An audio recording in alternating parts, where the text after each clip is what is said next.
just a page out of the past. From the Chattanooga Choo-Choo to the Orient Express, from coast to coast and continent to continent. Seems like everything that's wonderful about the world is going away, and the trains are one of those things. The romantic age of the rail gives way to the fast track of the future. They're hobos and tourists. They ride club car and boxcar, high-tech, low-tech, and little-tech. But they all agree on one thing. Riding a train, you just can't get enough. Oh, it's marvelous. That's a thrill for me. Ride the rails with National Geographic. You'll love those trains.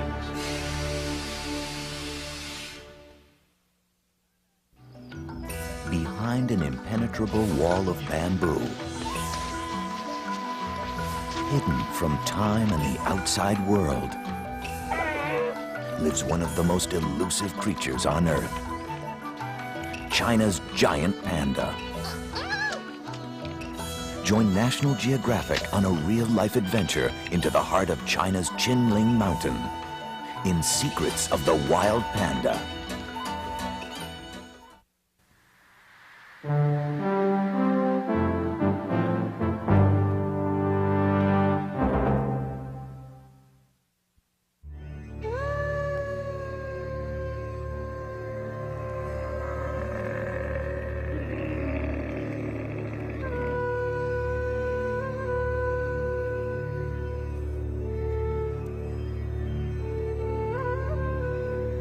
India is a land of dreams, where images, however fleeting, are remembered long after the journey's end.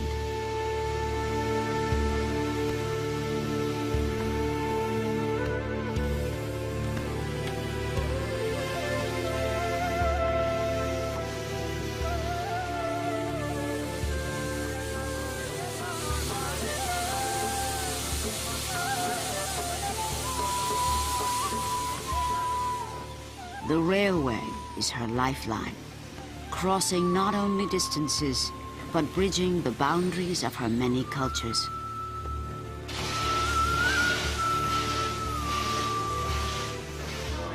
For over 900 million people, the railway has become a great unifier.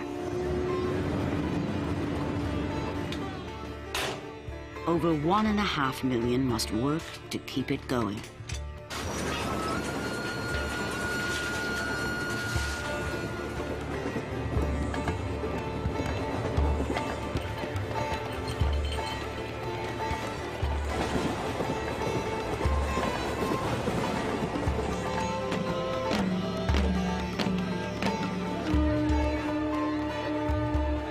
The Great Indian Railway touches the lives of everyone.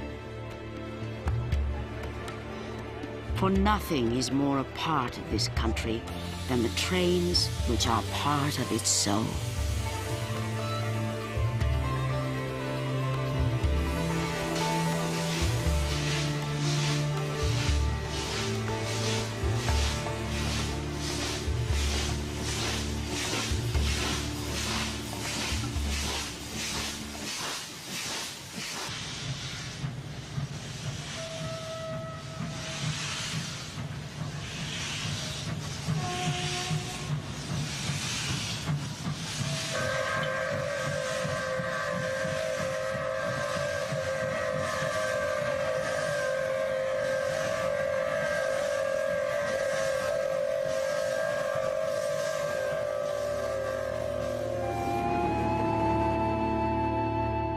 Over a century ago, the sound of the steam locomotive could be heard across the land as it rolled through the desert and the plains of India.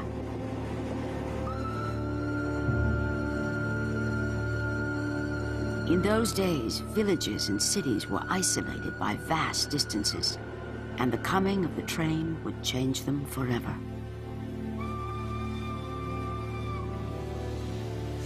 Legends were told of the great fire eater that walked on lines of steel and breathed white clouds of smoke.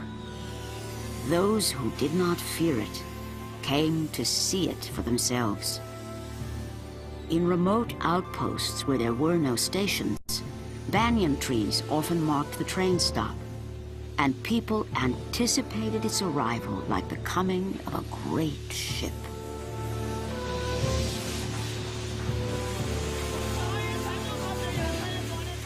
There was always entertainment to greet the travelers, celebrating the trip for the magical event that it was. What had taken weeks by bullock cart could now be made in a matter of days. The hero was the driver. He was assigned one engine for life and cared for it as though it were a part of him, making sure it was fed coal and watered. It was like a living creature preparing for the long journey ahead.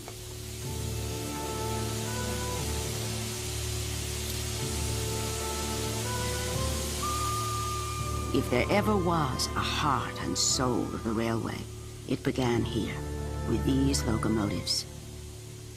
They were the symbol of the British Empire and held the romance of an age when men and machines united the country for the first time.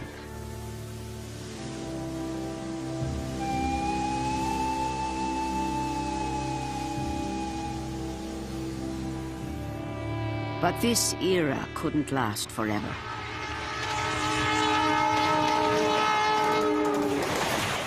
Now, the super-fast express trains command the rails and are moving India into a new century.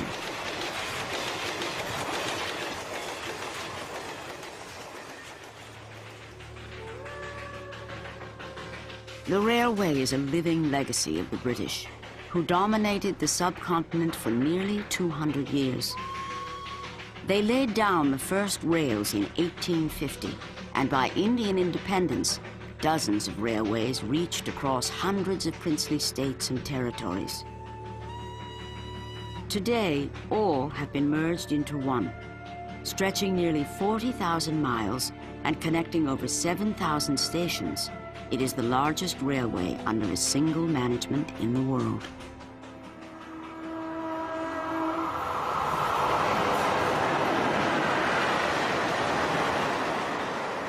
Frontier Mail, the Tamil Nadu Express, the Punjab Mail, all long-distance trains renowned in history.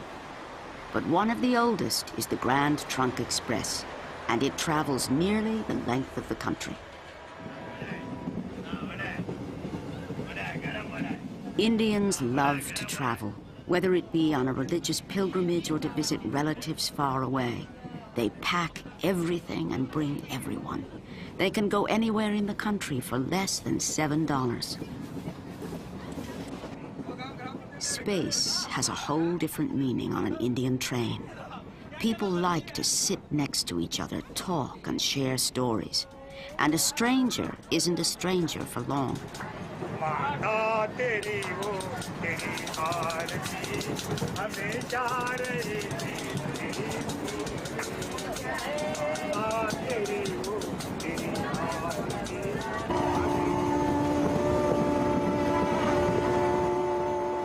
More than 11,000 trains travel through India every day. But it's in the three-tier second-class coaches that the real spirit of the country can be found. If anyone wants to know what India is all about, you could just travel in one of these trains and you could talk to people, you see. You'll actually meet people from different parts of the country, and you can actually have a look into the various cultures, you see. Now there's a cultural diversity in India. You can actually enjoy this cultural diversity traveling in such long trains, say, which goes from one end of the nation to the other. Such long trains you can enjoy. If you're really interested, definitely you will experience it.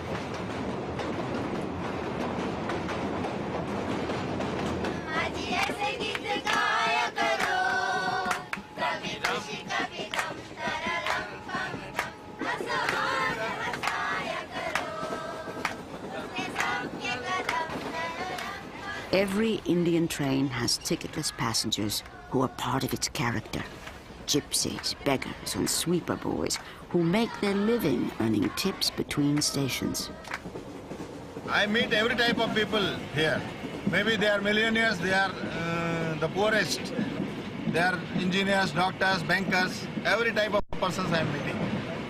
And when I travel, I have an opportunity to talk to them, make friendship with them. We sometimes come closer to them and we become family friends for life. We are going to Betul because I'm getting married there, and all my relatives and friends and parents, everybody are coming there just because of my marriage.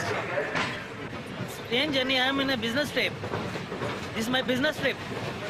So I'm moving always in the trains from different part of the country. We have the opportunity to see the natural beauty of the whole country, because the natural beauty also changes from each and every 200 kilometers. You will find a change in the trees and the landscape, which you will not get it when you fly by plane.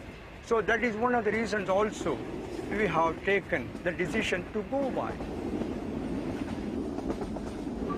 It's wonderful. It's a wonderful way to see India and feel that you're a part of India and not so much separate from it.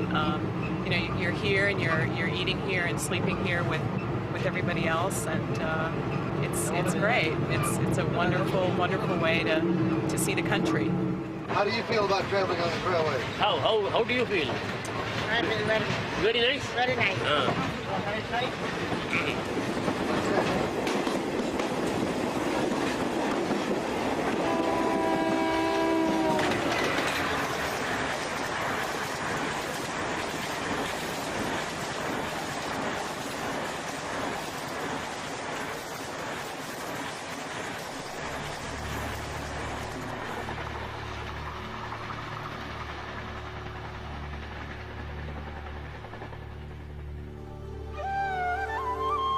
For centuries, explorers have been drawn to the east.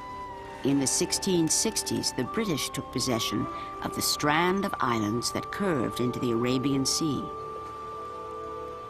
They would make them the great port city of Bombay. Their gateway of India still stands as a memory of their empire's former glory. Bombay is now one of India's fastest-growing cities. And the British presence seems unchanged at Victoria Terminus.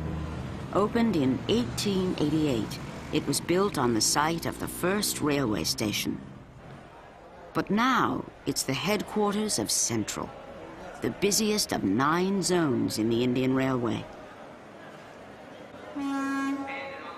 From this historic place, one of the most important men in the railway oversees his domain. This is the seat of power of the general manager. Problem between Kiratgarh and Kesla. There was a disaster. Every morning, Virendra Vishnu calls upon his officers to account for every detail in a monumental system. From major accidents to minor delays, nothing escapes his attention. As many as 8 trains, they have all been fired. It was from this same office that the British ran their railway. And with independence in 1947, they turned it over to Indian leadership. All right.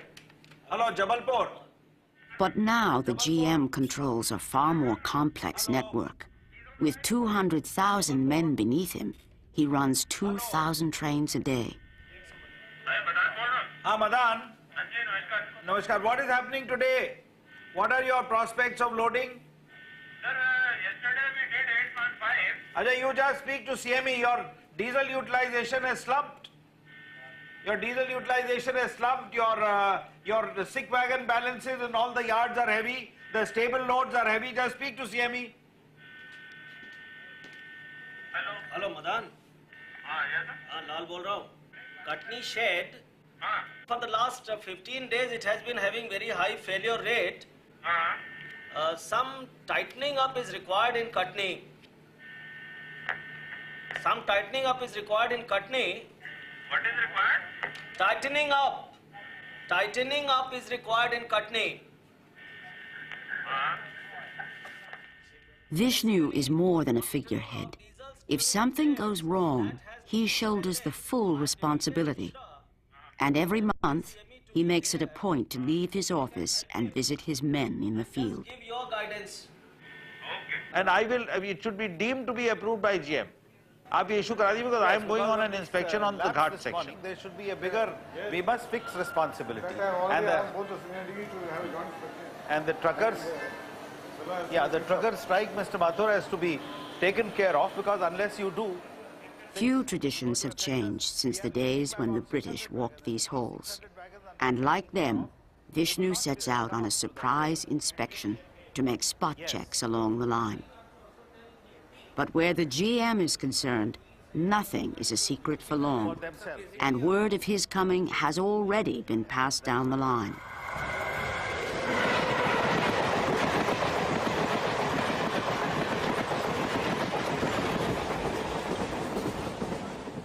Like a present-day Maharaja, Vishnu holds court in his private inspection coach, with full kitchen staff in attendance and all the ceremonies inherited from his predecessors. The Indian Railways constitute the lifeline of India. And it was given to us by the British. They gave us two things: the Indian Railways and a very powerful administrative system run by the bureaucrats. We're now going on an inspection trip, and during this inspection trip, we propose to go over the entire railway lines, see what management techniques are there, see how the cabins, the points, and the people who manage these points look after themselves and look after the equipment. Each one has his area of responsibility, and a super check has to be exercised. So when we go out in line, our objective is to find out what deficiencies are there and take measures to overcome them. No single person can possibly check on everything. The system depends on workers whose dedication goes largely unseen. Under the eyes of the cabin men, tens of thousands of coaches transport more than 12 million people a day, and one mistake can cost thousands of lives.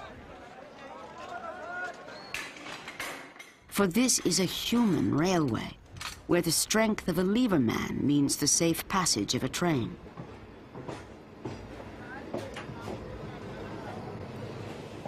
It is the largest employer in the world. Officially 1.6 million work for the railway.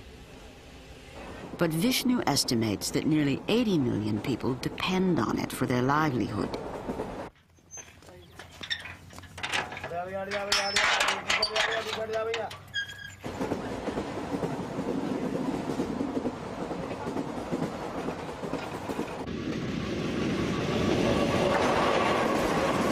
The railway touches even the most remote corners of the country. There are over 38,000 level crossings and as many as 100,000 gatekeepers who man the roads.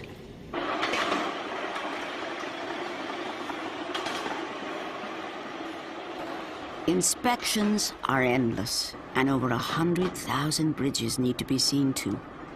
For station masters, the inspection trolley may be the most comfortable way of getting around.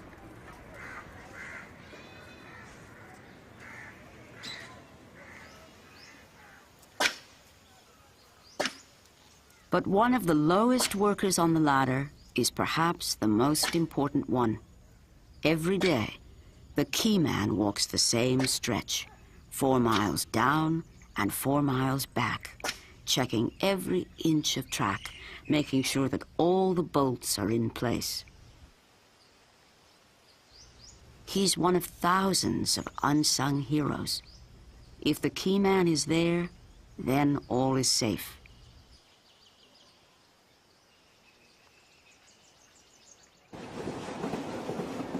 But despite the constant vigilance, hundreds of accidents take place every year.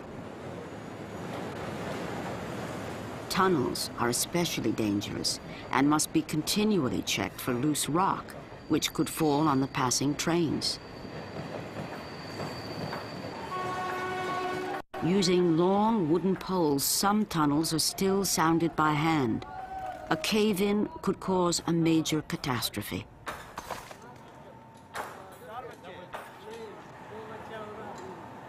Very good.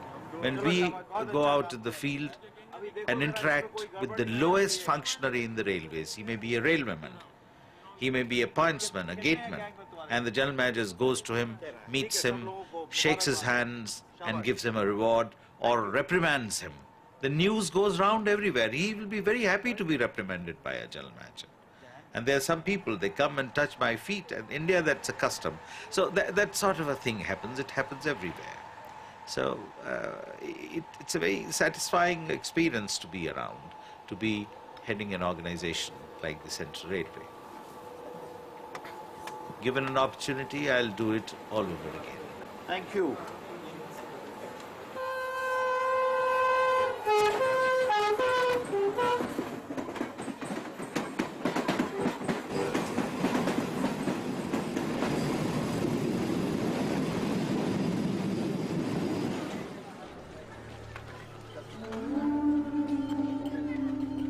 Calcutta. Some have called her a city of darkness. Others know her as the city of joy.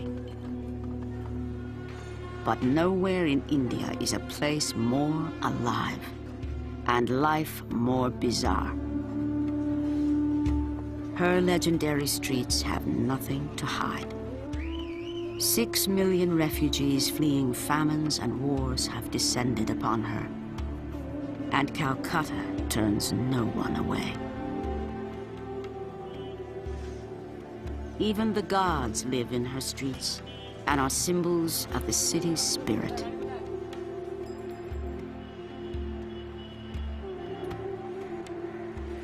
Howrah Bridge is the busiest bridge in the world, where hundreds of thousands fight to make their way across every day.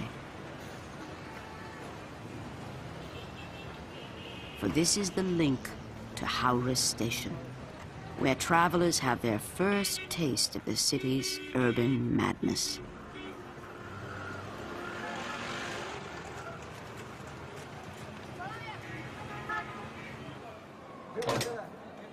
It's the largest station in India and somehow manages to cope with nearly 1 million people every day.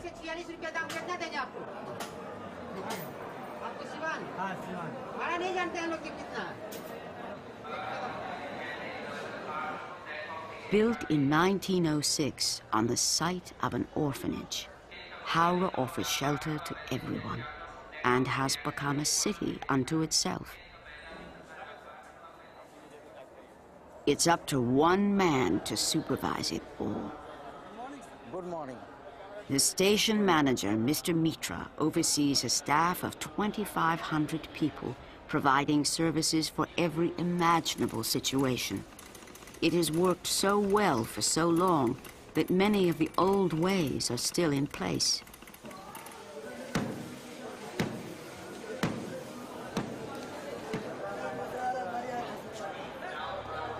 With his entourage of deputies, the station manager makes the inspection rounds.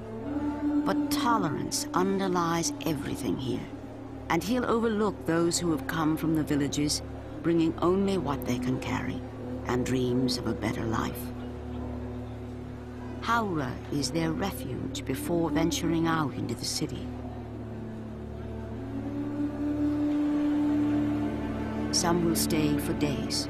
Others will camp out for weeks. For them, it is more than just a destination. Howrah's become their home.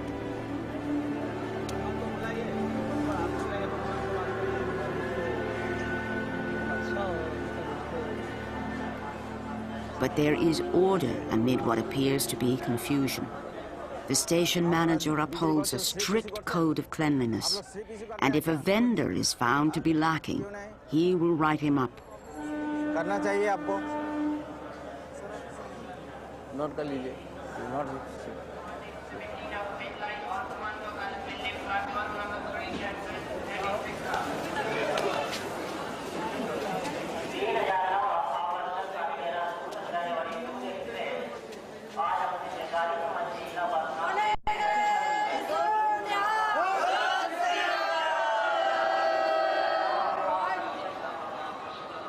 Over 500 trains arrive and depart every day.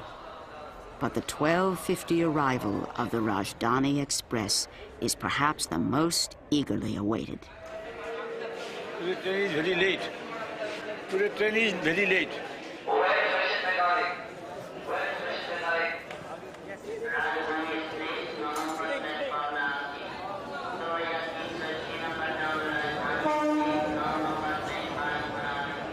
She is the flagship of the modern railway, one of the fastest, most expensive trains in the country, and her late arrival spurs a rush to the platform.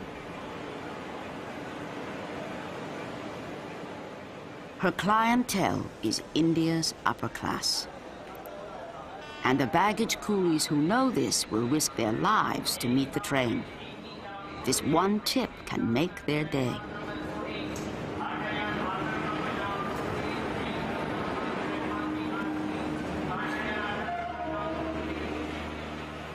There are 1,600 coolies at Howrah, and their job is coveted. They pay the railway 30 cents a month for their uniform and the right to solicit travelers. And only the most aggressive can survive.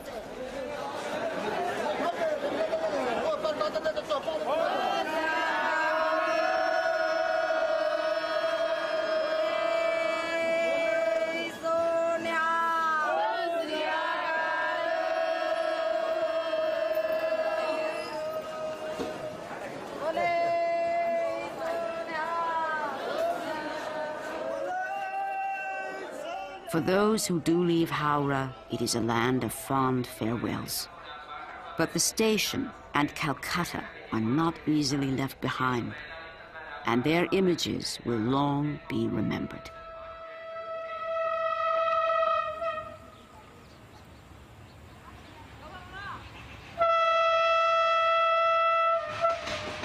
The Grand Trunk Express continues southbound. The trip from New Delhi to Madras will last 38 hours. But for many, the journey is an adventure, and it doesn't matter how long it takes.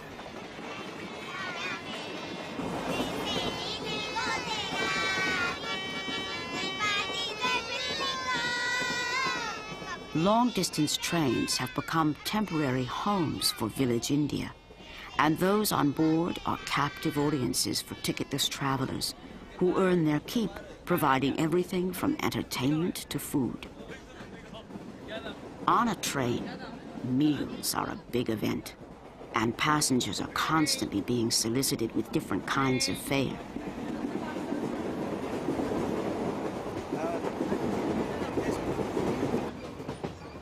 "12 bearers run the length of 22 coaches, waiting on as many as 2,000 people. They serve up to 400 hot railway meals twice a day. In the pantry car, cooks prepare food to suit the religious mandates of an Indian train, non-veg or vegetarian for Muslims, Hindus, Christians. The hardest job may be in trying to satisfy the tastes of so many, and tastes do change from north to south. The food is, for a man, it is very sufficient.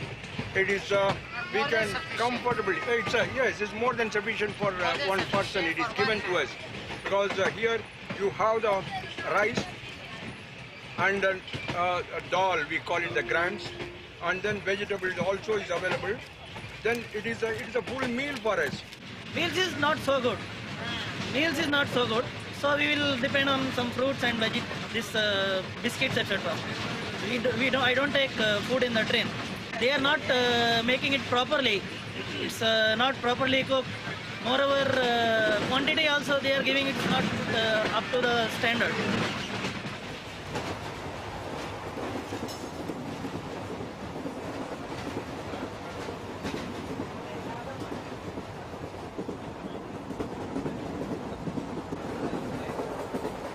Is available to you and supplied by the railways. Why should I go out, and why should I carry, and why should I penalize my wife to get cooked at home and bring it and all this? Why should I do that? I'm not. I'll be the last person to do that.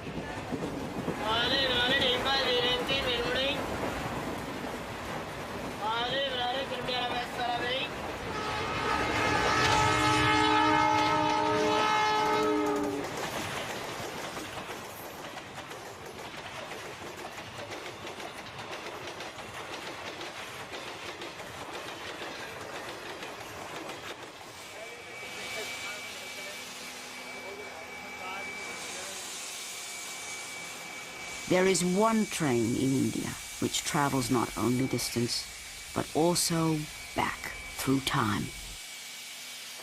She is the Palace on Wheels, and for the next 6 days, she will journey through the legendary desert kingdoms of Rajasthan.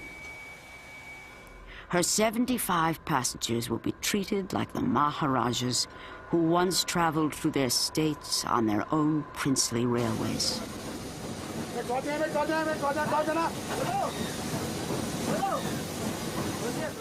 She rivals the Orient Express, and her 14 carriages are patterned after the royal saloons built at the turn of the century. But these provide all the modern comforts of a luxury hotel.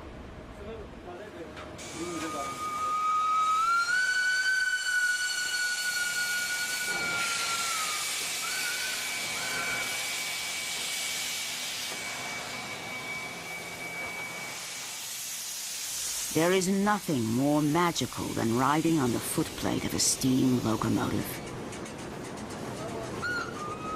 Her 3-man crew is the best in the country, and they prepare for an unforgettable race through the night.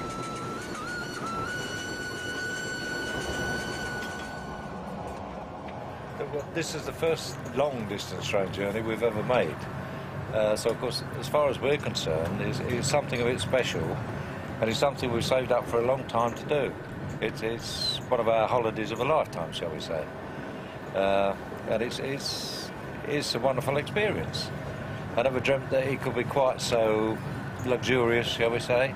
And also contrasting, well, yes, between the poor and the rich, really. This is what you notice mostly about India. If you stay at a 5-star hotel and you get all the service and everything else, and then you look out of your window and there's a shanty town down below with all the poor people. It's the contrast that I notice more than anything since we've been here. Is it you? Yeah, but India itself, yes, but the actual, train itself and the service that we get on here is sort of second to none. I mean, the minute you open the door, there's somebody there saying, "Well, can I help you, sir?" Which is something a bit special as far as we're concerned.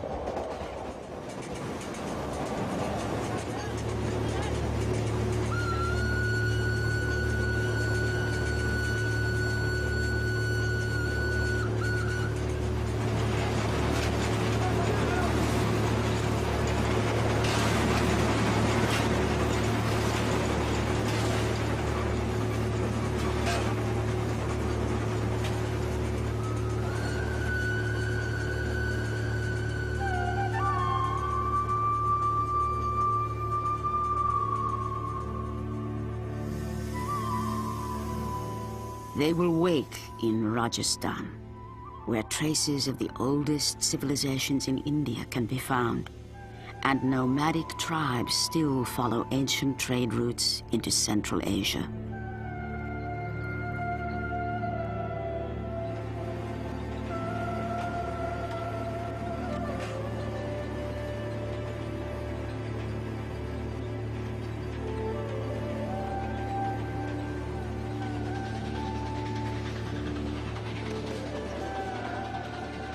It seems as if the palace on wheels has returned to the days of the Rajput warriors, who fought for and ruled over this land for 1,000 years.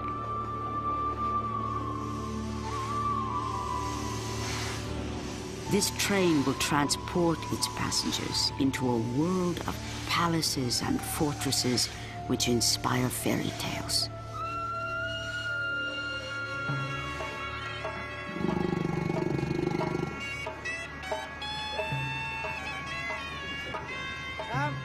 The fort at Jodhpur was built in 1459 and endured waves of invasions. From the battlements above, the sounds of the streets ride up on the wind, just as they did in medieval times.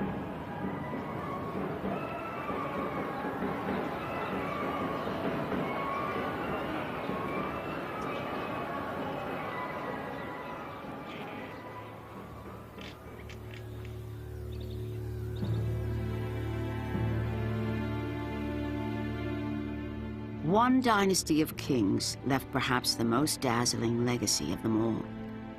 Over 250 years ago, the Maharana of Udaipur built his palace on a lake in the middle of the desert. Like many of India's exotic residences, the Lake Palace has now become a hotel for the wealthy.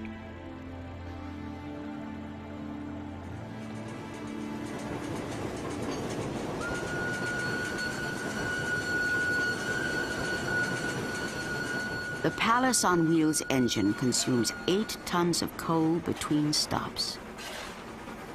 And there's little relief for the crew on the footplate, where temperatures soar well over 100 degrees.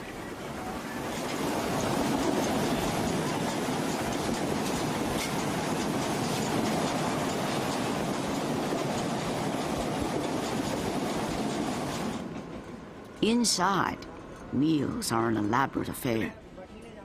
Working out of 2 kitchens, gourmet chefs prepare 5-course meals of Chinese, Indian, and continental cuisine. Well, there's an enormous sense of history when you travel in this train. They have sought to recreate, recapture what the trains must have been like 20, 30 years ago at various levels, from the quality of service that you get, from the kind of food, the cuisine, the ambience. It's a journey down memory lane.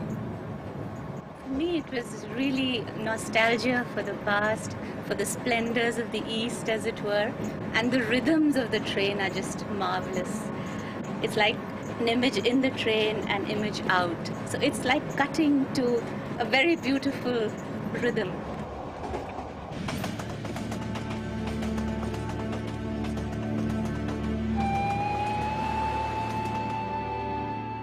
At the edge of the great Thar Desert, Jaisalmer, the Golden City, lies at the westernmost point of the line. Built in the 12th century by a bandit chieftain, the fort rises up from the desert floor.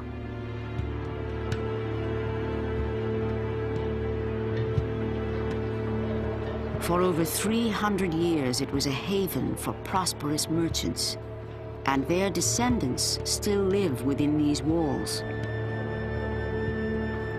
Cut off from the rest of India, it seems to be a city in waiting for something or someone to return. Perhaps it still longs for the days of the spice caravans that plied through here to the Great Silk Road.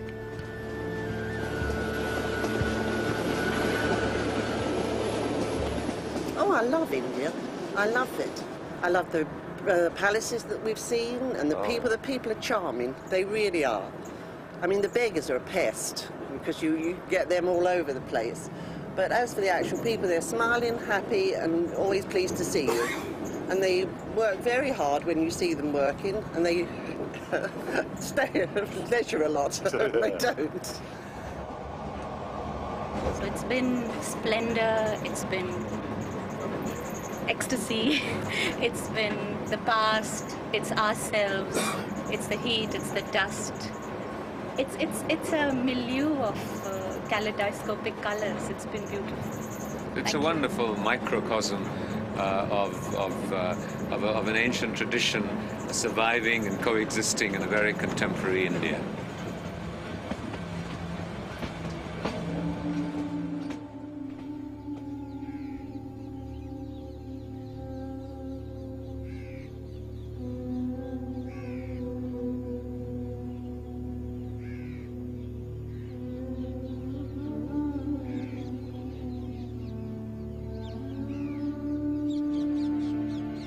India's most romantic story is told by the Taj Mahal. Built by the Emperor Shah Jahan in 1653 as a tomb for his beloved queen. It has become the symbol of immortal love.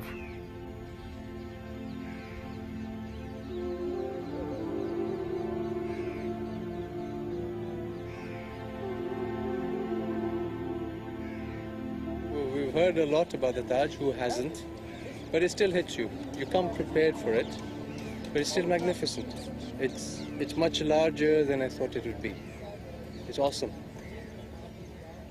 It's magnificent. It's very nice architecture. It's very Islamic architecture, and in a Hindu country, which is, again, this tells us that if buildings can be together in one country, religions can also survive in one country together. That's the way I look at it. In fact, this is one of the few things that is more beautiful in reality than in pictures or photographs.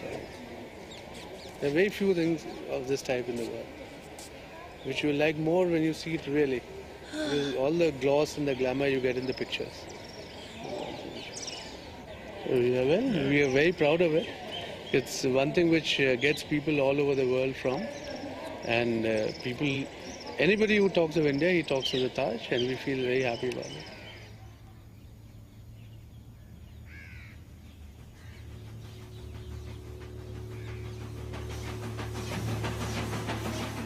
There were once 28 princely railways in India.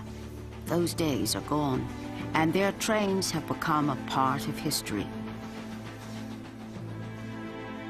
But south of the Taj Mahal, Gwalior is the home of one railway which began as a prince's toy. The Scindia family of Maharajas settled here in the mid-1700s.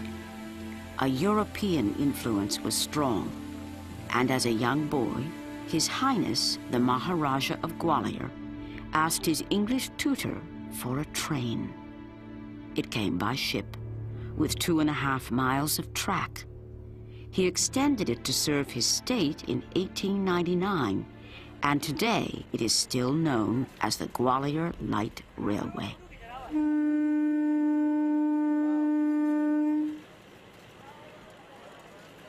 The village chieftains still ride in from the countryside, singing praises to the Scindia name.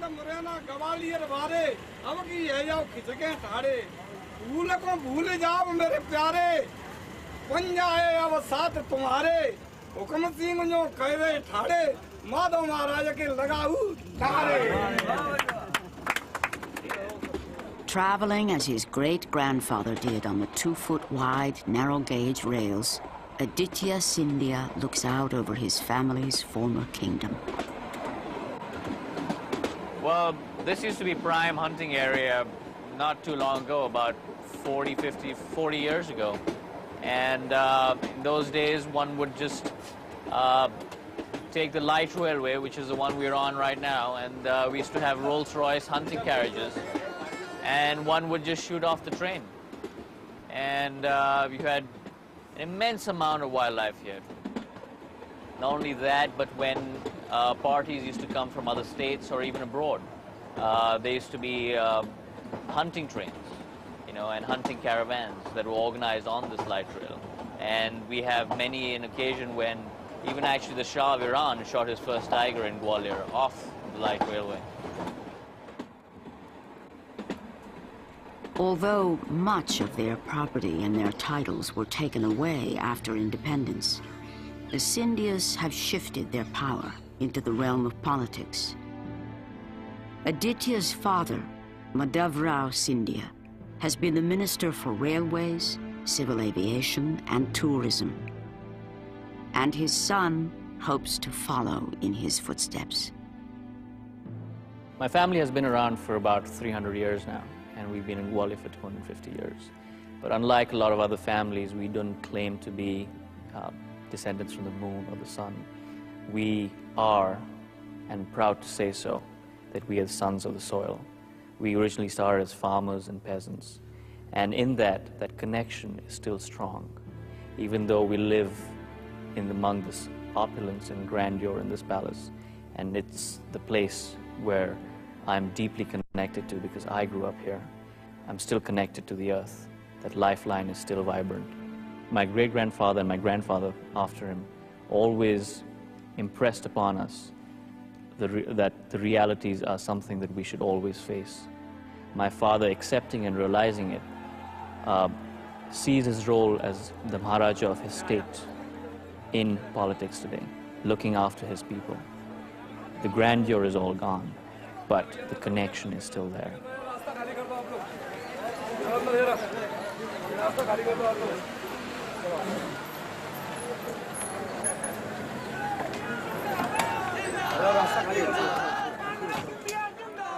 The people know weeks before he arrives that Scindia is coming.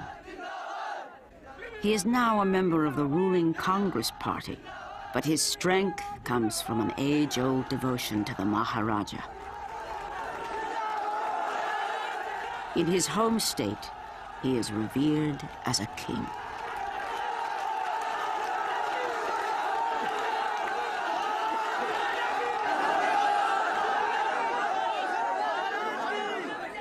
Like his forefathers, he comes to the people to listen to their troubles,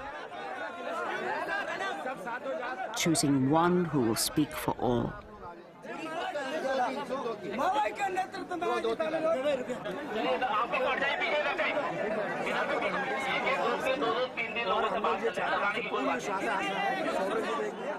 It is a time-honored exchange. They know that he will listen, and that their requests won't go unanswered.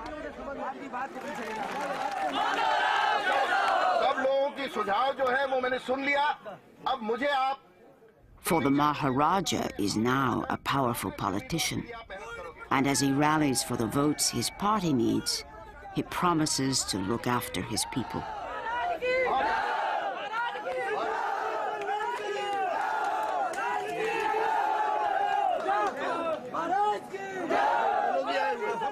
He is one of the few who could become the country's future prime minister.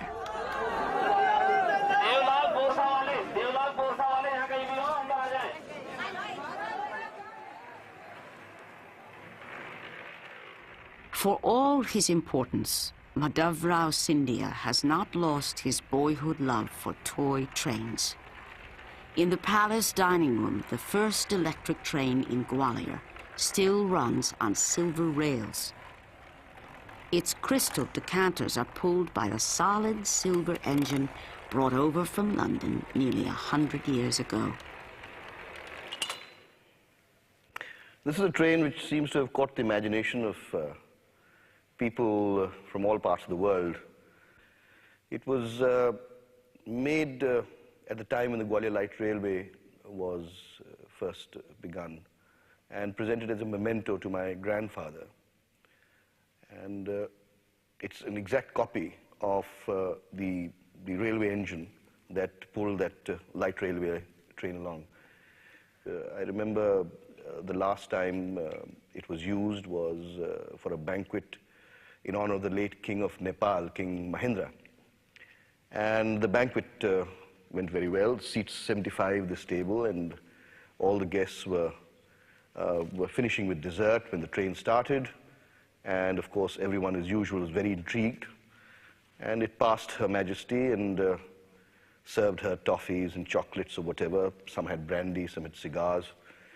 And after that, the train went on. And unfortunately, before it reached His Majesty's chair, a rather over-enthusiastic guest tried to take two of the decanters out at the same time. He wanted the brandy and the cigars. And for some reason or other, he felt he had to snatch at both. And then everything went wrong. The train just wouldn't start again. And His Majesty hadn't yet been served his brandy or his cigars or whatever. I was furiously pressing the button under the host's chair, and still nothing was happening. We had electricians scurrying around under the table to set it right, but no, it just wouldn't budge. It's a very temperamental train. It doesn't like to be ill-treated, and I don't think it was prepared to suffer the indignity of having two of its decanters pinched at the same time. But that was the last time it was used, and as I said, it's always been an item of great curiosity.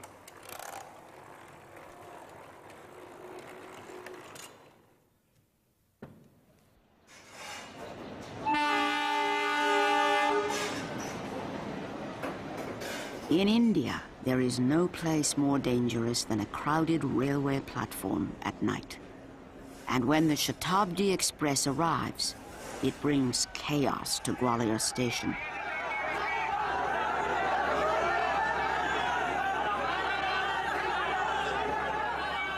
The Scindias are beginning their journey back to the seat of government in New Delhi. People have waited for hours and will risk their lives in the mob that has gathered just to glimpse the royal family and to bid them farewell.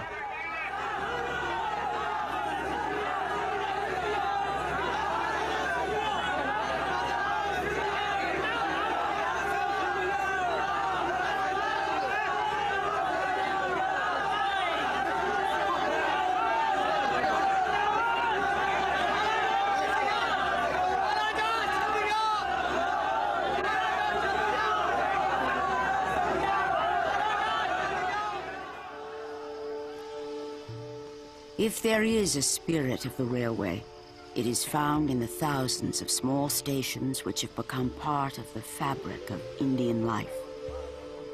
They are centers where everyone gathers, and those who can't afford to travel will come just to watch the trains.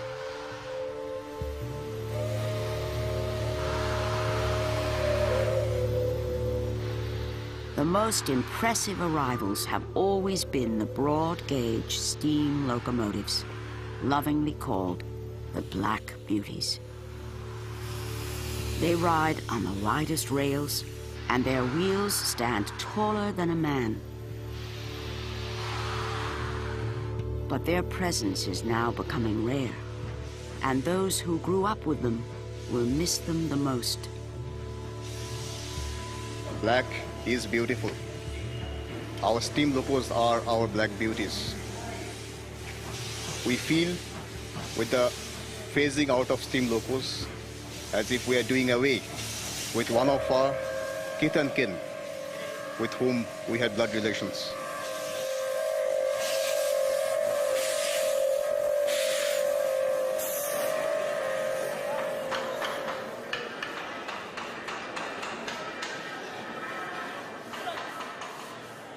All throughout Eastern Railway, loco sheds are busy preparing their engines for a Black Beauty contest. It is a competition like no other. Only the best engines are entered, and to win the Black Beauty is the highest honor a shed could have.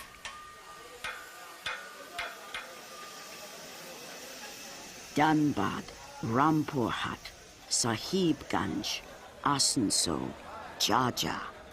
5 sheds hurry to add the finishing touches, transforming these workhorses into the beauties that they really are.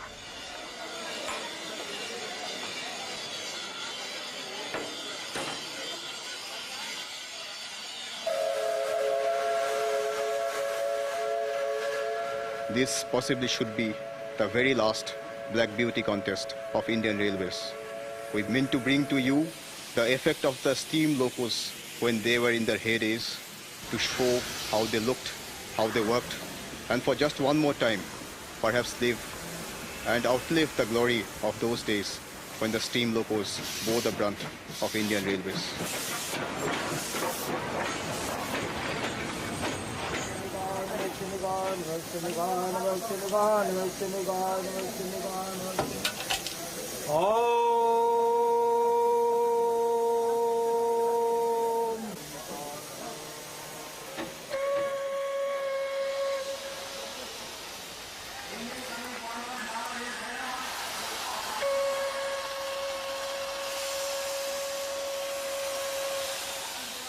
The reason behind a Black Beauty contest remains very much valid today, because perhaps this is the last time that we are going to be able to have such a contest anywhere on the Indian Railways.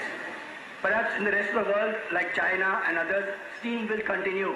But on Indian Railways, the pressures of economics have forced us to give up the lovable old monster of steam with its lovable sounds and unique visual pleasure, which children loved and therefore aspired to become locomotive drivers when they grew up.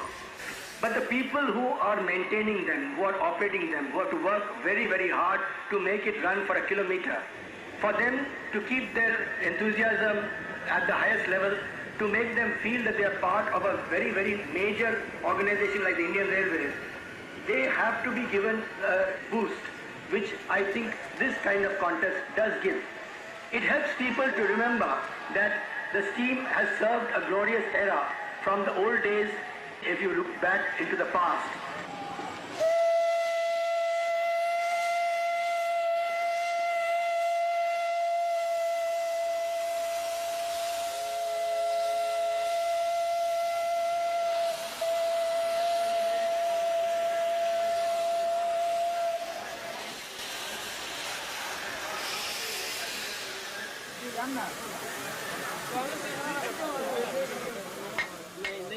There is intense competition amongst all those who have slaved on these locomotives, these 10 competing locomotives, and therefore each one wants to win the prize. Therefore the judges are under intense scrutiny, perhaps more than the judges are in real life. And they have to therefore make it as scientific as possible. They have therefore divided the system of grading into 3 distinct groups. One is decoration, for which they give 25% marks. The functionality, which is we are giving as much as 50% marks, and also the ceramic blanketing is being given at 25% marks. And I think that the judges will be totally fair and clear in their judgment, and may the best loco win. What is important, when you see when the whole thing should be uniformly red. The moment you see a black spot, there's a time where there's a hole, and then the fire bars can burn. So when we are seeing the fire, you have to see that it looks uniformly red. That's it. There should be no localized black spots. Plus that thickness, the fire bed should be uniform. Those are things we have to look for. How is maintaining the fire is important. Everybody wants to win, and none more than Mr. Arora, a shed foreman who has worked in steam since he was 17. On board Ramparhat's engine, he is never at a loss for words. Explaining that even with all the hard work, they had just run out of time. Like all the engines, the judges take into account how efficiently she runs. They put her through the paces, while Aurora hangs on like a doting father.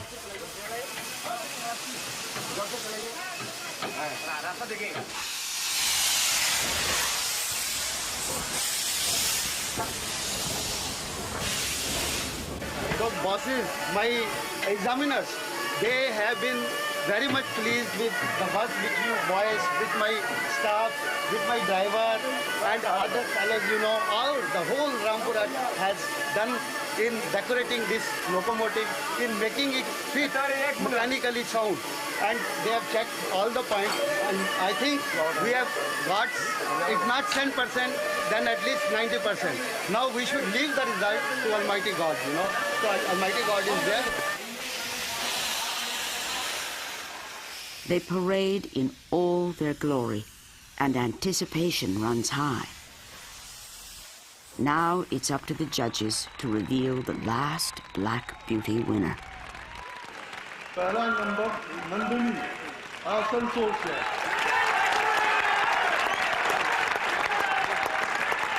Eastern Railway Asansol Division, hit it, hooray! Eastern Railway Asansol Division, hit it, hooray! Eastern Railway Asansol Division, hit it, hooray! Nandini of Asansol Shed will claim the prize. But perhaps the greater honor is to be personally congratulated by the General Manager of Eastern Railway. Why do you select this film? This was the most functionally beautiful locomotive as well as aesthetically beautiful locomotives. We had gone in for the safety fittings, aesthetics and functionality. But this loco was absolutely the best, there's no doubt about it. For Nandini and her crew, this is an occasion to remember. But they know, as they back her into the shed, that their victory is bittersweet. For despite the fact that the Black Beauties have proven themselves today, another fate awaits them.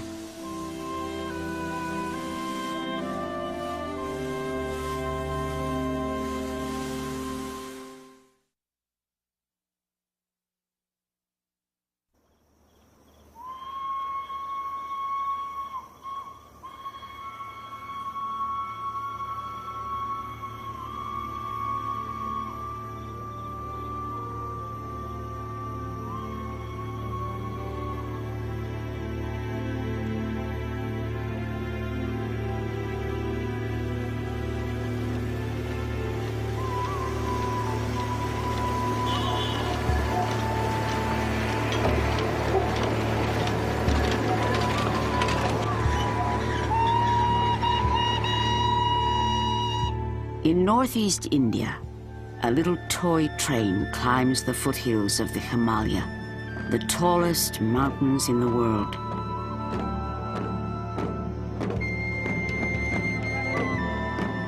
Every morning, Buddhist monks look towards the east, welcoming the sun to the remote mountain town of Darjeeling.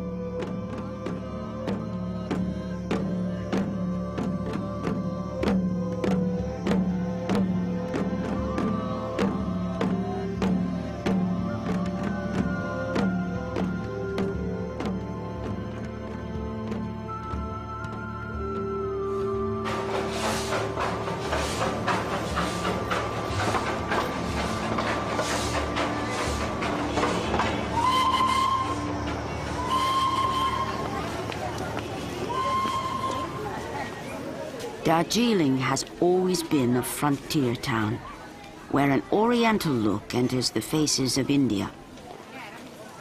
But it also tells of another heritage. The British loved the climate so much, they made it a hill station to escape the heat of the plains below. And the sounds of the train they brought echo up from the valleys.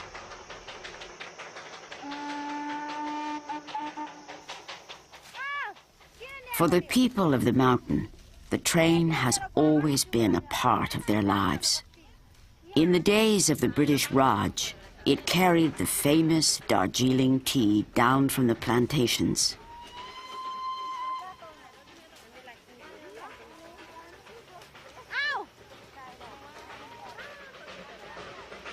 This is still a place where the day is measured not only by the sun, but by the routine passing of the trains. 18 little locomotives run back and forth on the Darjeeling Himalayan line. The youngest is 70 years old, and the oldest is 105.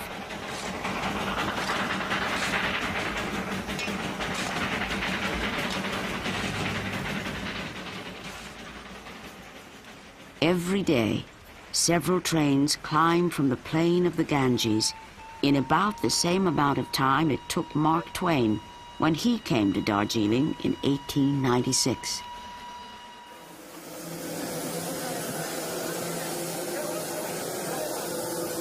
The beginning of every trip is a ritual for the six-man crew.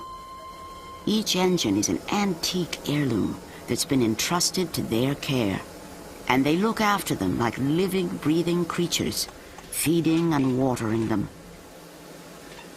The fireman knows that only a good head of steam can carry the train up to 7,407 feet to reach the highest station in all of Asia.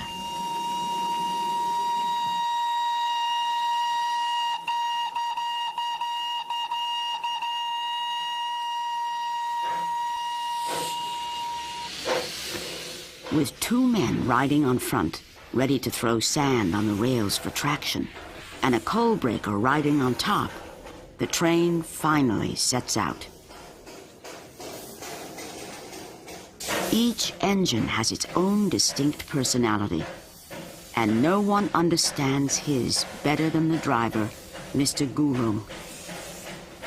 Like his father, he was assigned this same loco for life. And everyone along the way knows it's him by the sound of his whistle.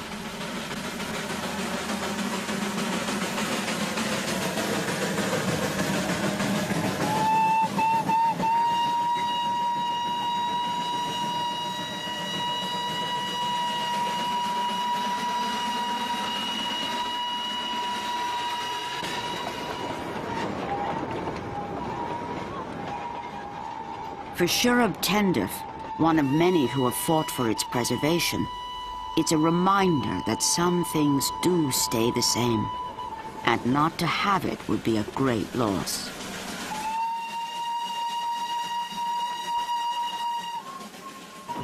Well, the question is, what does the train mean to people like myself who grew up in these hills?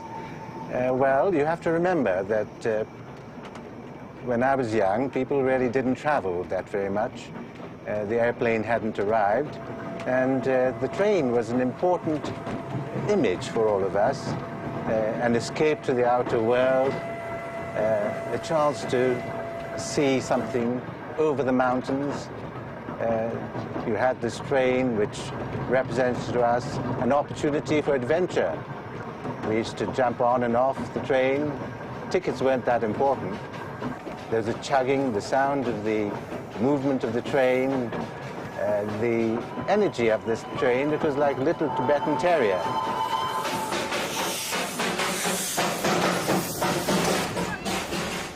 This is a train that belongs to the people, enticing the adventurous to test themselves. They risk a scolding by the driver, but it's worth it. For children, it's a plaything, and for adults, it's a chance to become a kid again.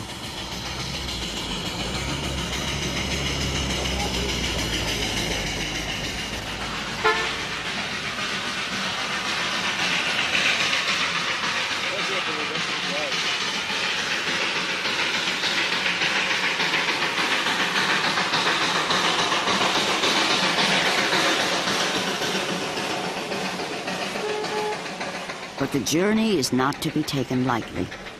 Mr. Guru will have to coax the engine up some of the steepest slopes in the world.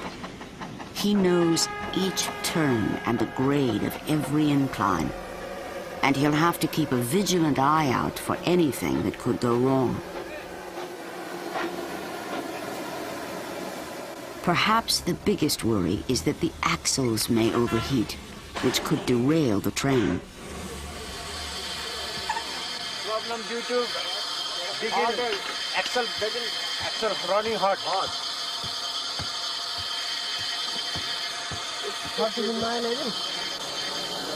My engine part is hot. Engine part is hot.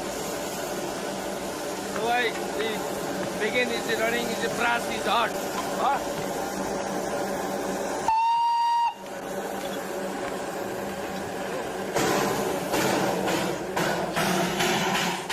These trains were built at a time when people expected things to last. But they could never have imagined that the engines would still be running today. And Tindaria Workshop has kept them going since 1914.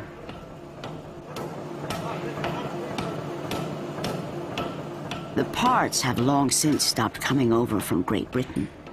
Now everything must be made by hand.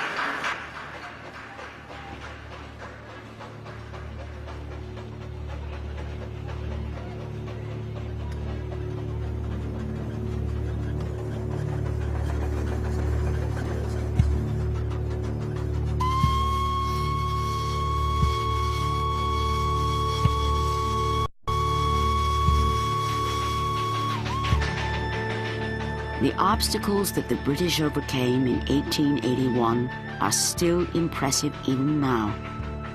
On the foothills of the Himalaya, they had little room to maneuver, and only by ingenious loops and switchbacks and the narrowest of tracks could the little toy train reach the top.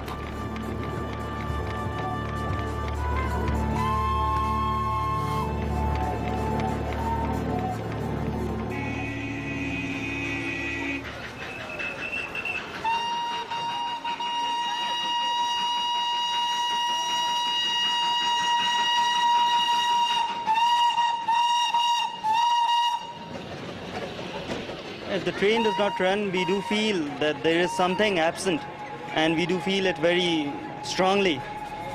But as long as it is there, yes, it's a part of life. And every day if we don't see it, we see that something definitely is missing.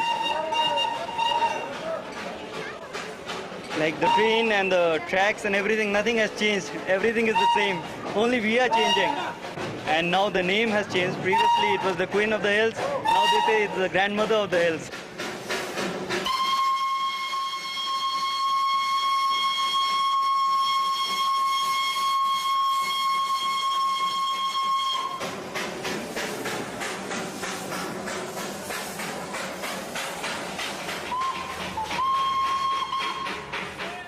The tracks cross the road 120 times, and the train usually has the right of way. But on the busy road to Darjeeling, accidents do happen, and there is always a point of debate about who was at fault.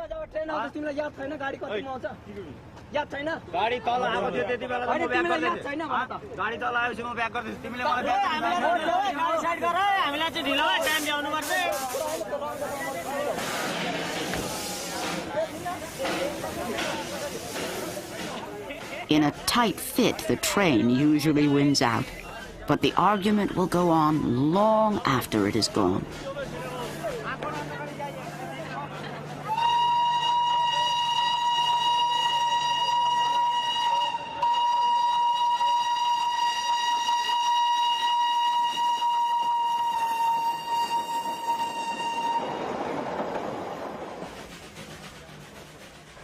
I think you ought to know that the train played a very important part in the imaginings of school children out here, because as the months rolled on, the school years extended from March to November generally, and the thinking of all the children before the day of the airplane was preparation for this wonderful adventure, going on the toy train.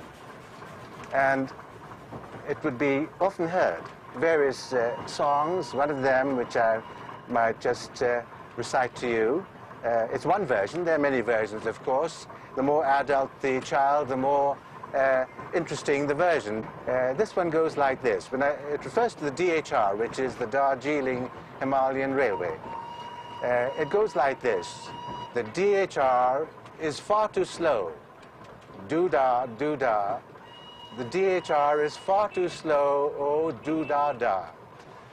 The DHR is far too slow, doo-da, doo-da. The DHR is far too slow, oh doo-da-da. Going away to London, going away to town. The DHR is far too slow, doo-da, doo-da day.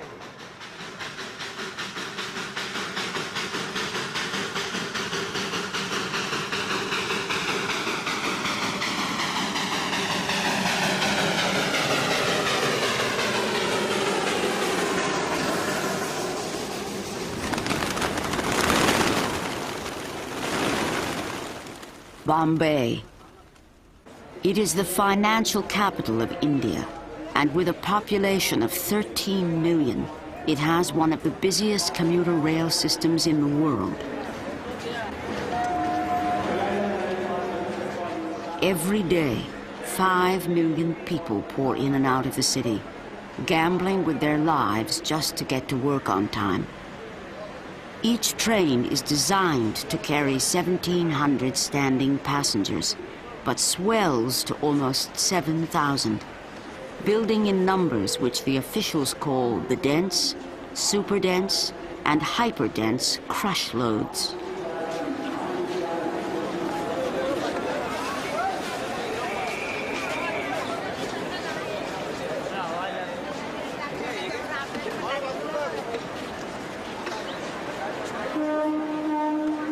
With over 70,000 people per square mile, Bombay is 6 times denser than New York City, and a train arrives and departs every 2 minutes.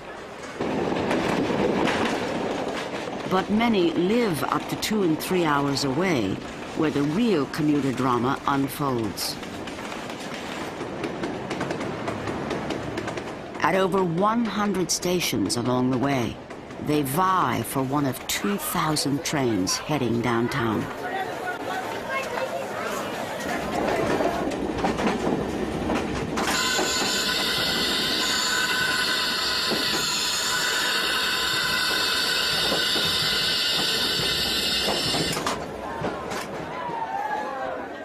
At Borivali Station, 15 men have been meeting up for 10 years.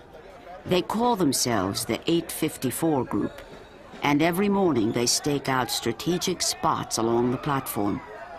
With speed and luck, they can claim a few seats that they'll share between them.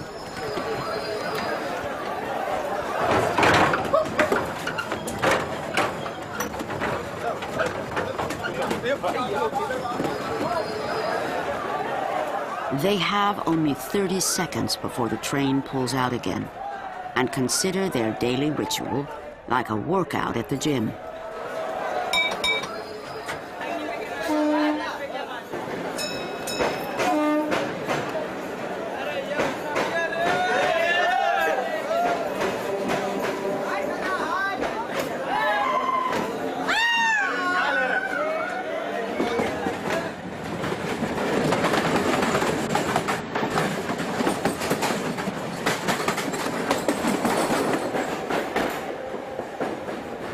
It's a very big advantage traveling by this train.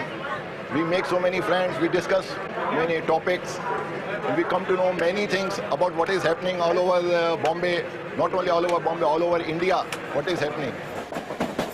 We just discussed everything but not politics.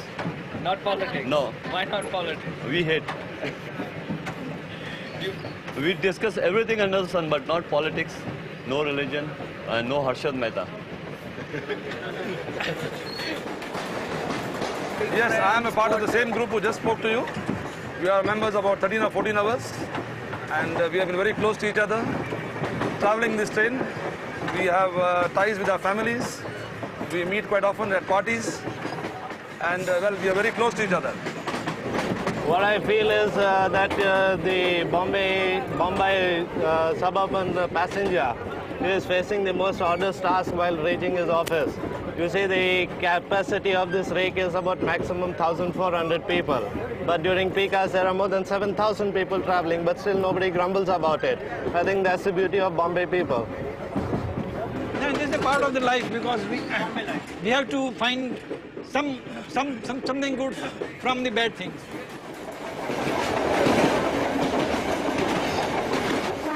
Women prefer to travel separately from men, if not for comfort, then for safety. On every train, they have their own coaches and even have their own ladies' special trains.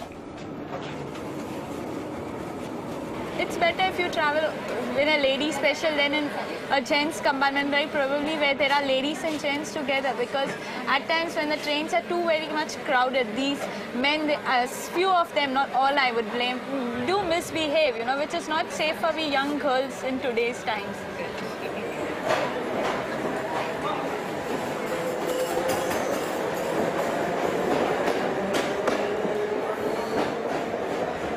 I think the railway should introduce more trains, more women specials to at least make a lady's journey comfortable.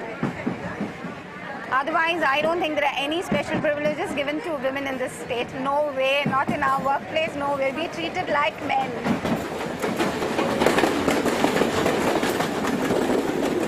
It's just, your life is always at risk, jumping in the train. And there are accidents. About 2-3 months back, somebody fell down in between the two compartments. And what I heard that I think he lost his life.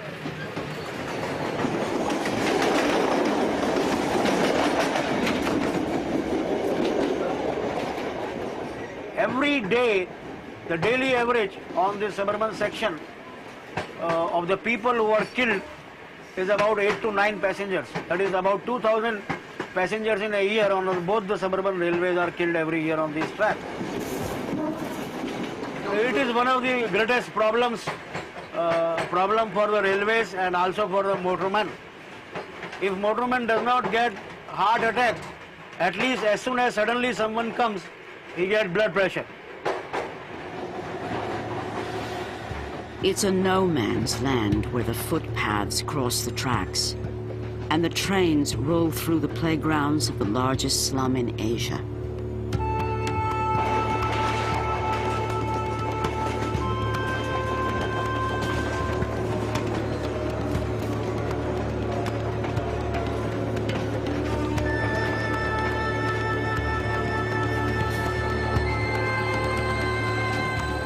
For the 854 group, despite all the hassles and dangers they've been through, the trip was worth it.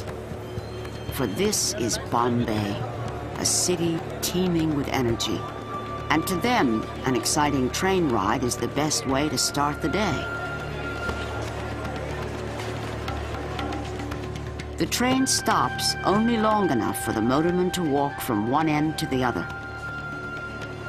But within 6 hours, for millions of commuters headed home, the journey will begin all over again.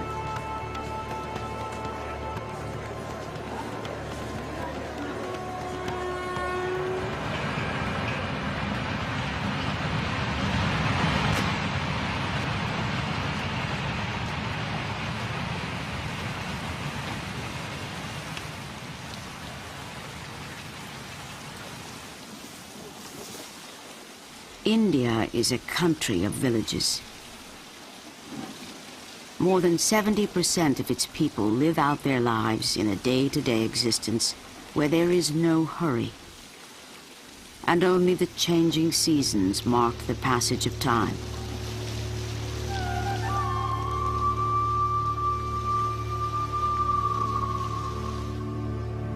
This is where the railway is a lifeline, bringing these remote areas in touch with the rest of the world.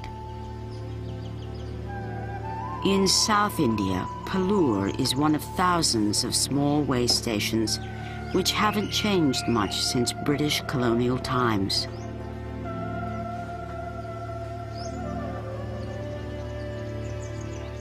It is a single-line track off the main route to Madras, and only 4 trains a day stop here. Mr. Govindarajan is the station master. He took a demotion from a bigger station, choosing Pallur to be near his sick wife and to live out his days in the peaceful quiet of the country.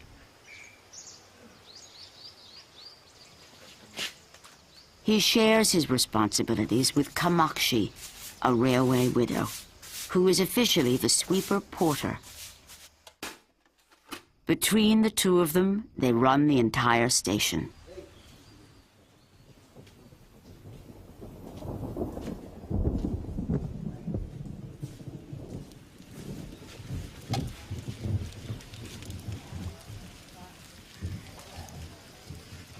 Pallur means milk village, and for the last 100 years the villagers have relied on the milk train to carry their cans to the city markets.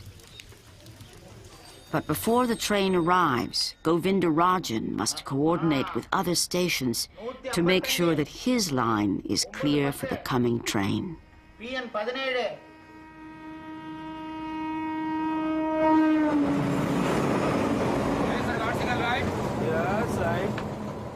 It is a time-honored system in place since the days of the British.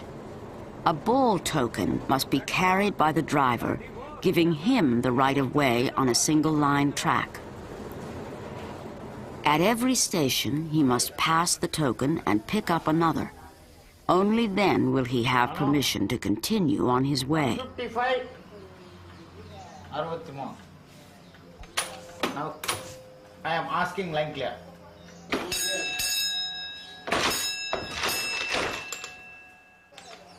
This is the authority.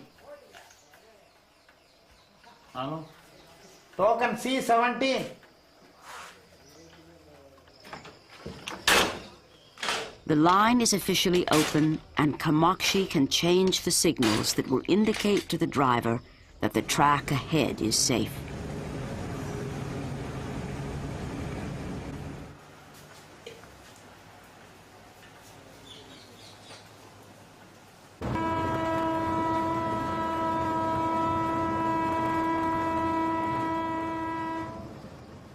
She will pass the ball on to the driver and prepares the cane pouch. She is one of the few women working directly with the trains, but gained her job after a great loss. Her husband had been a fireman on a steam engine and committed suicide when he didn't make driver. It is the railway's custom to give a position to the widow and Kamakshi will have a job for life.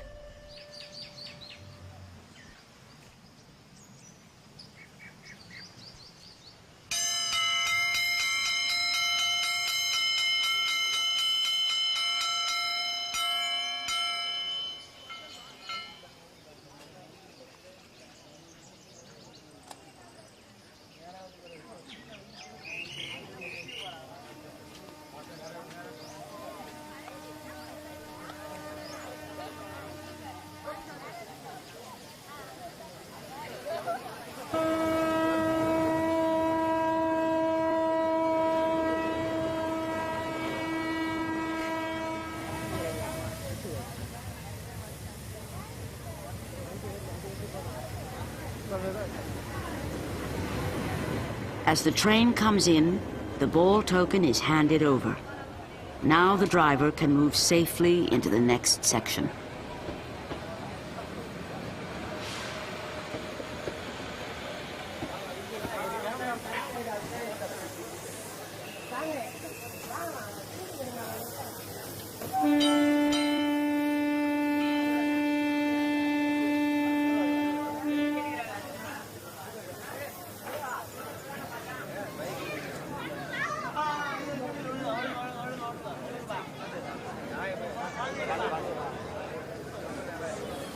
Mr. Govindarajan has dedicated 33 years of his life to the railway and understands better than anyone how much these trains mean to rural India.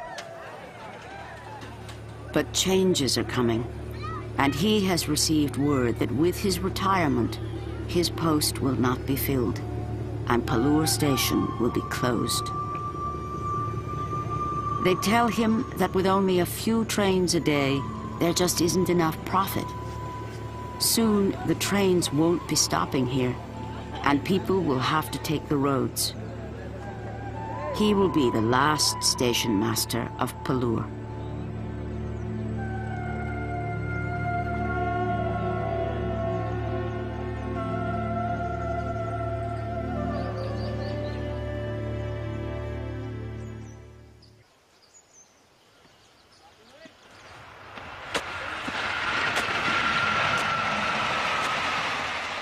On the main trunk lines between big cities, the fast trains run non-stop. The Grand Trunk Express nears its destination. The journey to Madras is coming to an end, and the passengers who have spent 2 nights together ride in a world of their own.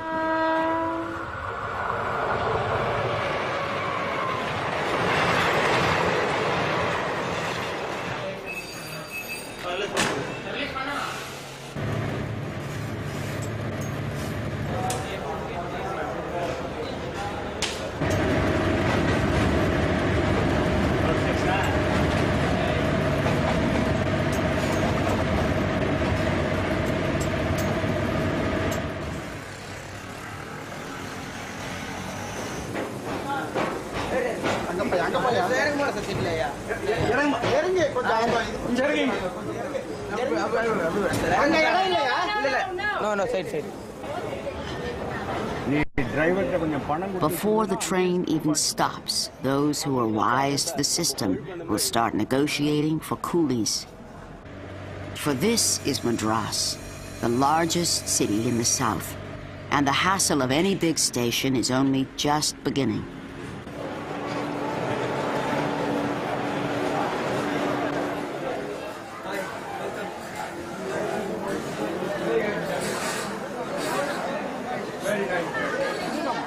Fine, very fine.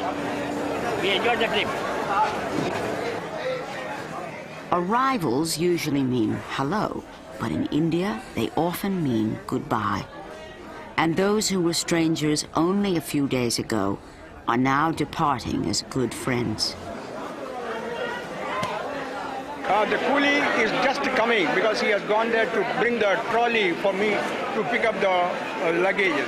As a matter of fact, in Western countries, you don't depend on the coolies at all because you yourself carry all your baggages. But here we have number of people, the population is increased every day. So we have to engage them also in one way or the other. So just to give the money so that he can live comfortably. The journey is over, the baggage problem solved, and now one of the hardest parts of the trip is coming up. The search for an honest taxi driver. The problem is that we don't get because according to the meter they won't take the.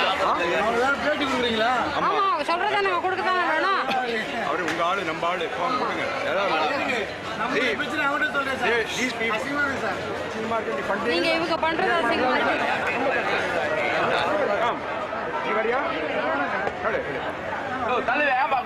And now you know when that chap was increasing he was demanding more than the tariff rate. Another young boy has come forward. He says, I would render taxi according to the meter. Whatever the meter says, I will pay for it. He says that you give me, I will accept it. The young boy, he comes forward.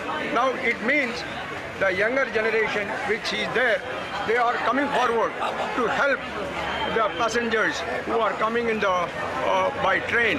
They are here. I really appreciate. Really. Very much. So what finally happened? That's the one. He has agreed, and he has been taking me to my home. So I'm happy.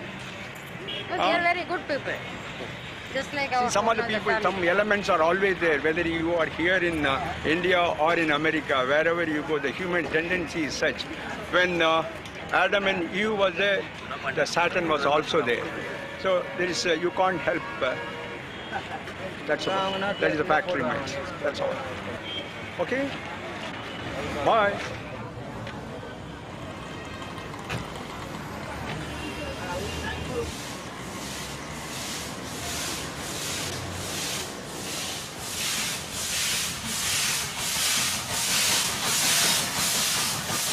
On Southern Railway, south of Madras, the Pondicherry Special makes her last journey.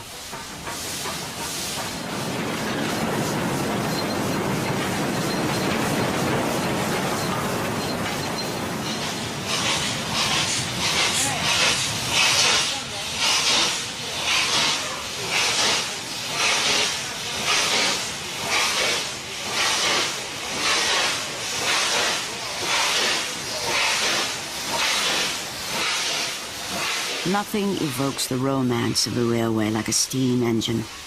Her arrival into Pondicherry Station is a grand event, and she will bring the platform to life for one last time.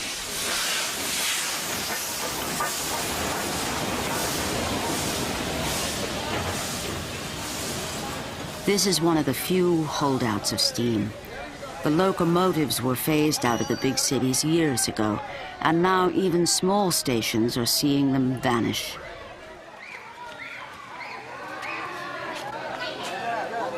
But perhaps the greatest loss will be felt by those who have steam in their soul. And Don Depani is one who feel it the most.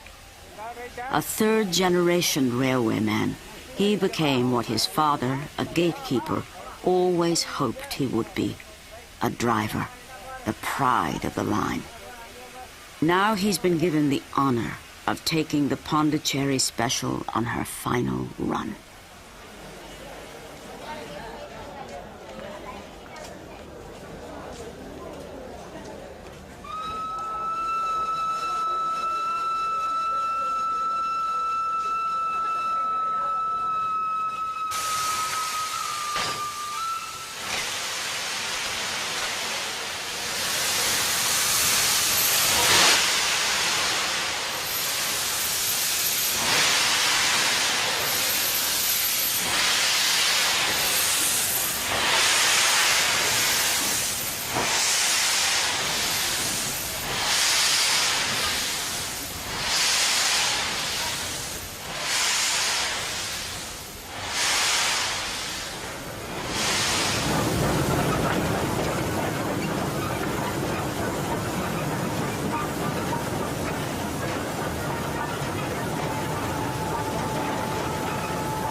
Those who live along the track have grown accustomed to trains. But it's always a special occasion when a steam train goes by.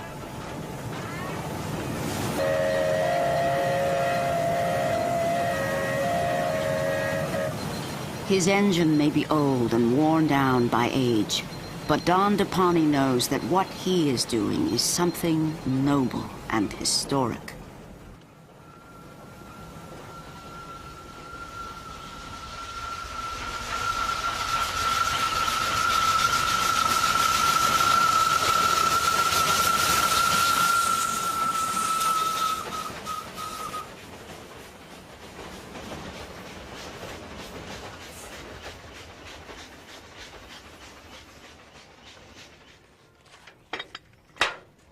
The gatemen will be among the last to witness the great steam engines on a full run. And as they close the gates behind them, they know that this is not just the passing of trains, but the passing of an era.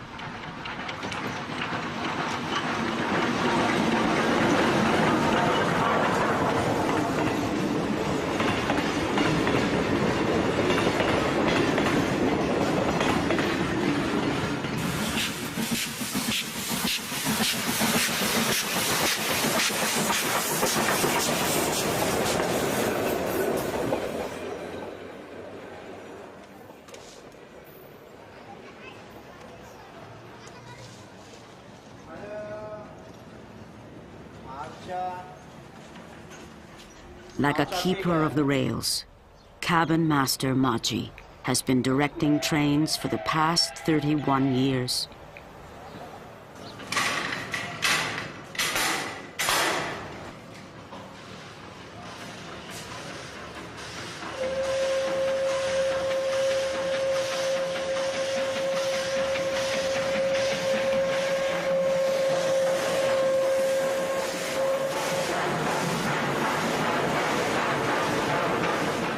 He feels that the end of steam will leave his cabin like an empty house after the children have gone away.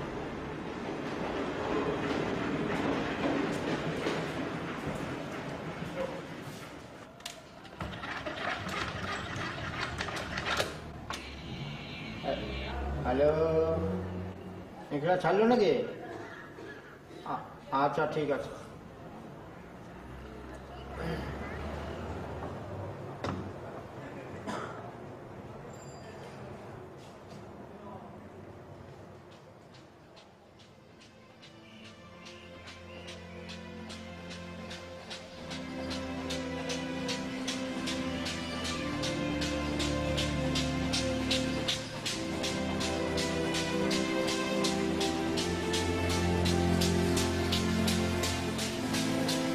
In India, the relationship between railwaymen has always been like family. The firemen, guards, cabin masters, and gatekeepers all have developed a deep bond through the years.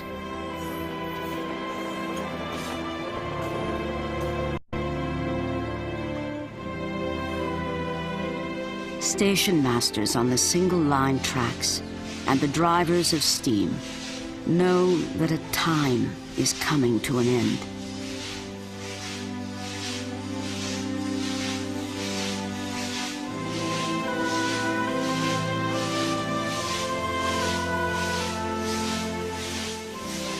Now, the trading of the cane pouch marks the changing of the guard.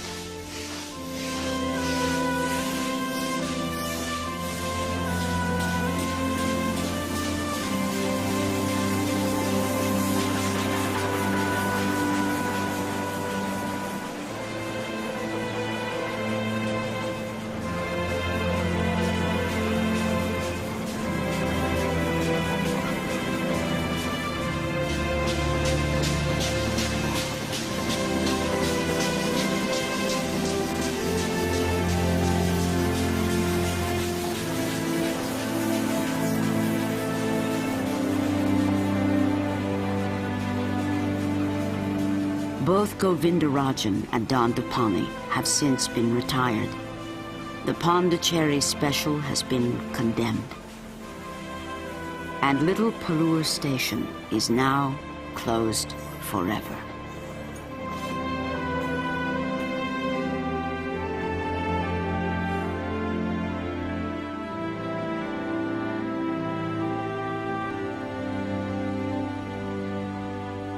Varanasi, Madurai, Bardhaman. These are some of the sheds where generations of workers were born to serve the locomotive, with a craft held sacred. And where it was always believed that a father's knowledge would one day be handed down to his son.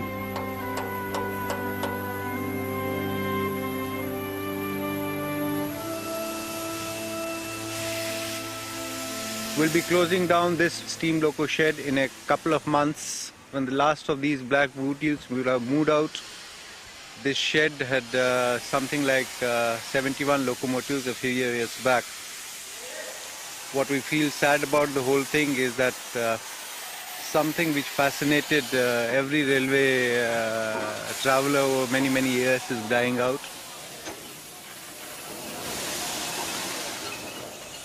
The steam locomotive looks fascinating, it sounds fascinating. It breathes out a lot of fascinating things also.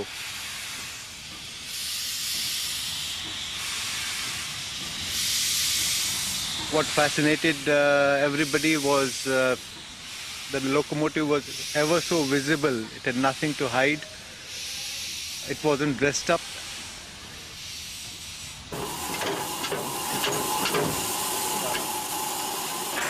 And what I feel personally sad about is that with the locomotive is dying out a breed of men who had nerves of steel. They were men of muscle, understood metal, what it was all about.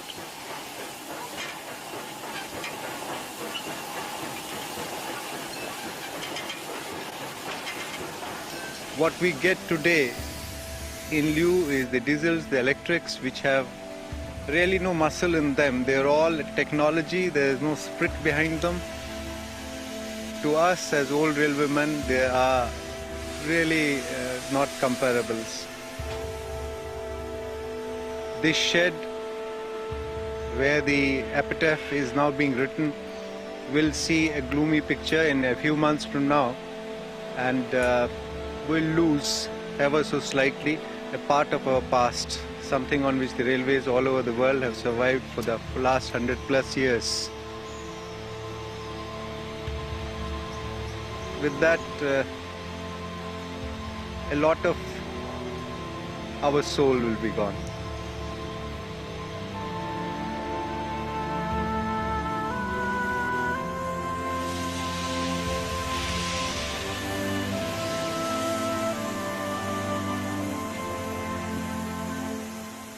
Every day, more and more black beauties are being pulled from the working lines. The iron beasts are now easy prey to scavengers who will take even their last bits of precious coal. The once busy sheds are becoming graveyards.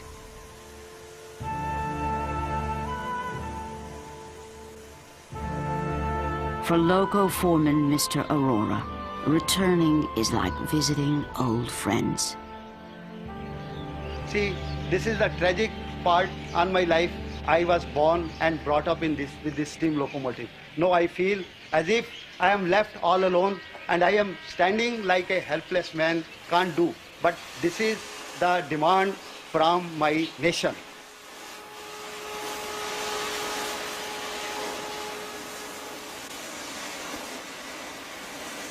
I feel as if a most loving member of my family is being cut into pieces. In my presence, an old man who is looking after the children, and he is standing. He cannot do anything for his children at this dying stage. Feel so bad. Really, I feel like weeping. I become helpless creature. But as I have told you, a day one has to die. Similarly, they have also to vanish one day or the other.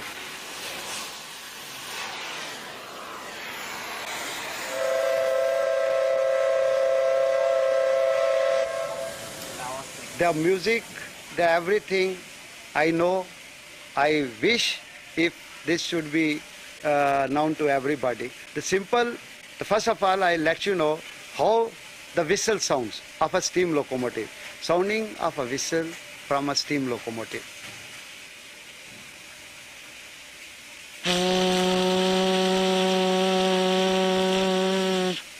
This is from WP class of locomotive. Now, when the driver opens the regulator, that time steam goes from the throttle valve, it comes to the valves, and from valve it goes to the cylinder.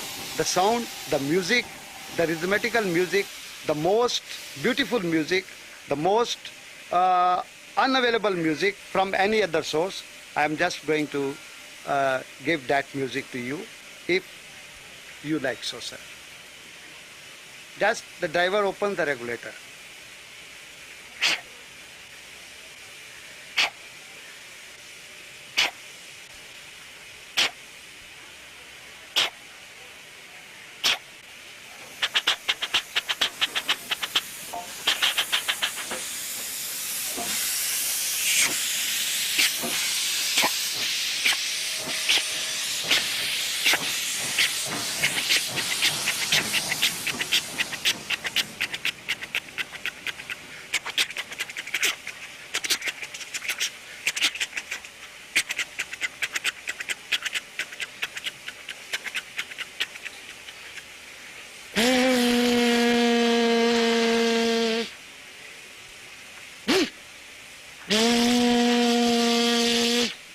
That's all.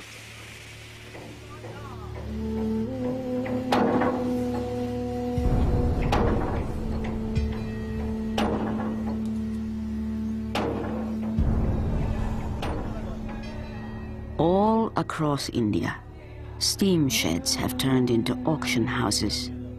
The locomotives await the highest bidder.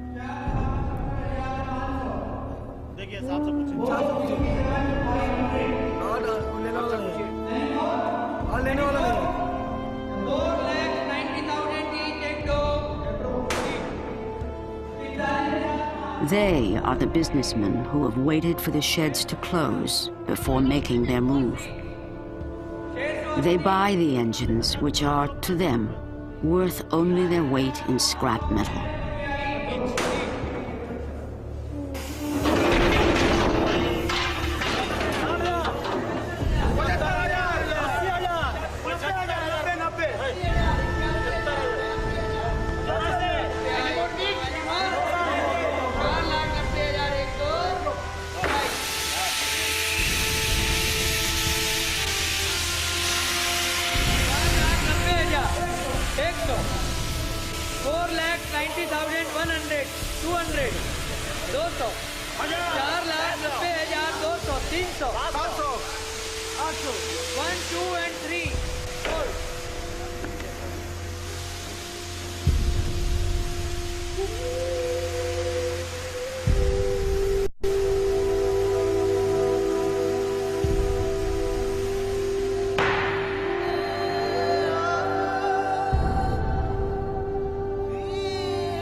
Most of these men of steam will choose to stay with the railway.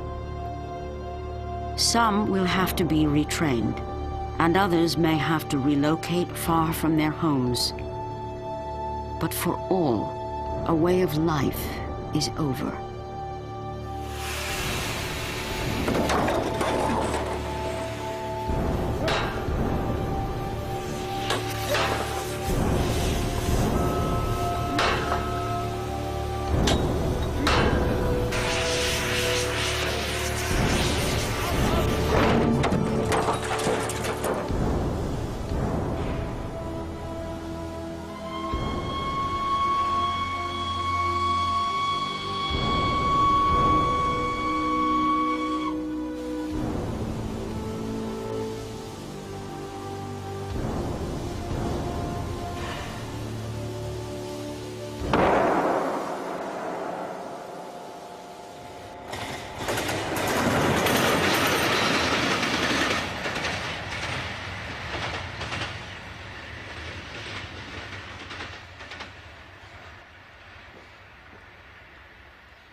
There will be one survivor of steam, and by government ruling, it will remain.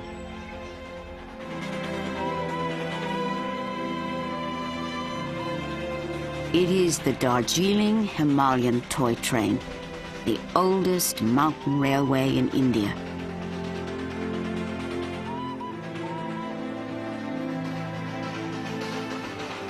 She is the symbol of the railway and evokes the emotional and spiritual ties which the country has for its trains.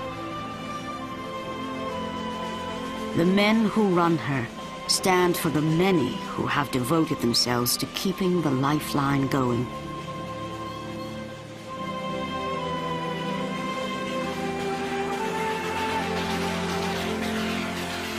And for all those whose lives it touches, this will always be the great Indian Railway.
We hope you have enjoyed this presentation from the National Geographic Video Library.